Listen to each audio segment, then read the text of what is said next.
and Dame said something pretty interesting that I want to get your opinion on, Slater, that it is his opinion that he has it in him to score 100 points at some point, to do what Will Chamberlain so famously did, and to do something that the Kobe Bryants of the world and all-time scoring champion LeBron James, a long list of other greats have not been able to do, to score 100 points. Now, Dame obviously scored 71 recently against Houston. This against the Rockets. This was the, I When do they assume. have Houston again on the schedule?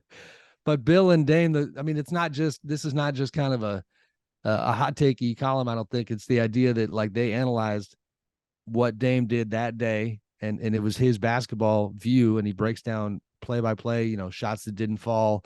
Like I think it's cool because it's from in terms of him being a brilliant basketball mind, it was him painting a picture of like, no, I can look at 71 and tell you how that could have been 100, or at least something close to it.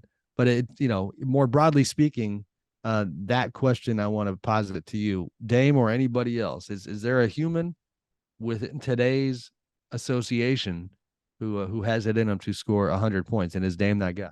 Well, the 3-point volume has made it like more realistic. Wilt didn't hit any threes, in case you wondered. Shooting. Well, but even like you go 5 years ago, like even when Steph Curry was busting out, like he's currently taking many more threes per game because everyone in the league is. We were earlier in the show talking about Julius Randle's chucking up like 10 plus a game. So the volume I think makes it, like I said, more realistic. But to me, for somebody to actually do it, it would have to be kind of shameless in a way of like, let's say Lillard was even hotter in that game and was in the 80-90 range. Well, that means the Blazers are up another 10, 20 points. Like if somebody's scoring 100, their team is probably winning by like 30, 40, 50 points against a team like Houston that's like, they're down on their luck season. They have no hope of kind of jolting back. So by the way, as our super producer Andrew Schlecht shares, the Blazers have the Pistons tonight. So who knows? Maybe tonight's the night. Trying to put that up as a candidate. I just mean like, I think if you're on your way to 100, if you're on pace for 100, we're talking about having 75 through 3 quarters.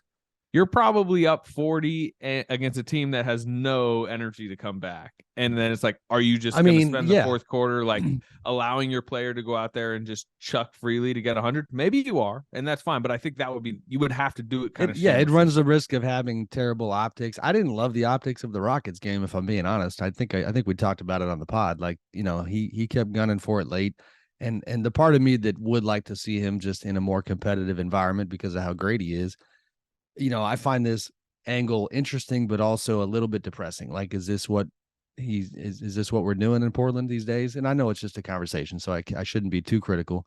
But conversely, it is wild that he has become such a lethal scorer that a podcast like this would even entertain that idea. And to give a quick number, beyond his 71-point game, and let people know what he's been doing.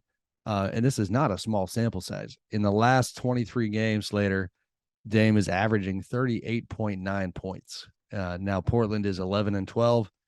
During that time, it's that he's kind of just doing what he has to do for them to stay afloat. But 38.9 over the course of more than a quarter of an NBA season is pretty monstrous.